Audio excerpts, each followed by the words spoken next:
Now, just before we go, news just in, the Economic and Organized Crime Office, EOCO, has just issued a statement regarding their investigation into the Auditor General and some other officials of the Audit Service. Let me quickly read that statement to you. It's a news release addressed to the media, and it says the Economic and Organized Crime Office, EOCO, has in recent days taken notice of media reports and commentary which suggests that the office is involved in an inappropriate and even unconstitutional investigation of Mr. Daniel Yao Domelevo, who happens to be the Auditor General.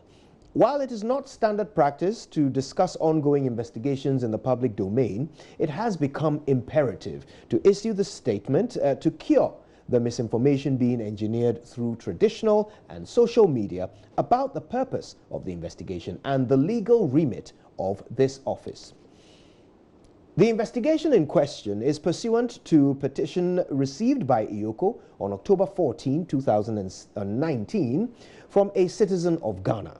The petitioner cited Mr. Daniel Yao Domelevo, the Auditor General, Mrs. Roberta Isiama Apia, a Deputy Auditor General, Finance and Administration, and the Audit Service Board, as well as other officials of the Ghana Audit Service for various breaches of the Public Procurement Act 2003, Act 663.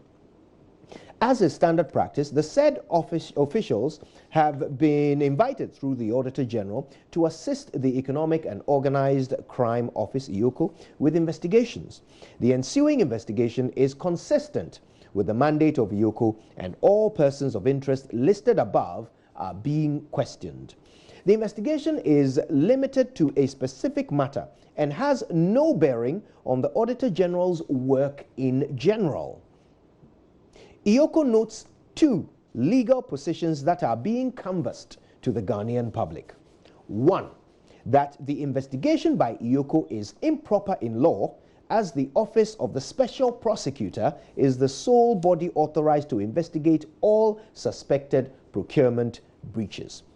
Two, that the investigation by EOCO is not competent to secure the removal from office of an Auditor General. For the education of the general public, this office responds as follows. 1. Per Section 3 of Act 804, the functions of the office are to A. Investigate and, on the authority of the Attorney General, prosecute serious offences.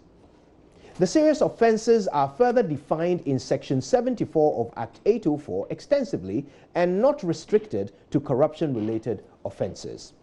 It should be noted that Section 79 of the Office of the Special Prosecutor Act, Act 959, is limited to corruption-related offences under the serious offences category of the EOCO Act.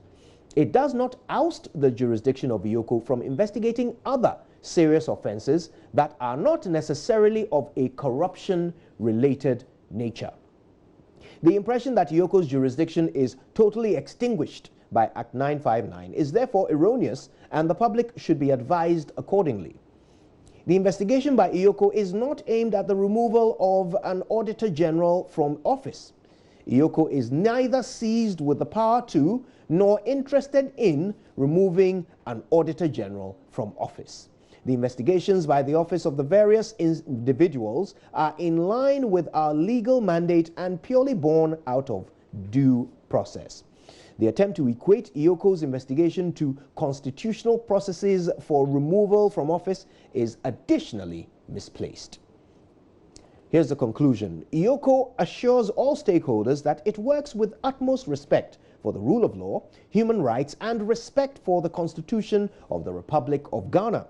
The office will not relent in its efforts at carrying out its mandate of investigation in accordance with the relevant laws of the land. We wish to assure all persons that the office will go ahead with investigations into matters referred to it without fear or favor, and will continue to discharge its mandate in accordance with law and standard practice.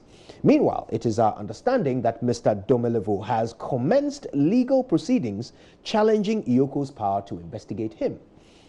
The office will respond to the processes of the court when it is seized with same. And this is signed Jacqueline Avotri, who is the head of public affairs for the executive director, and is dated 27th November 2019. I can't think of a better point to say thank you for joining us on The Pulse. If you want your regular news fix, go to myjoyonline.com, where we've got all the stories laid out for you. We're back tomorrow with even more on The Pulse.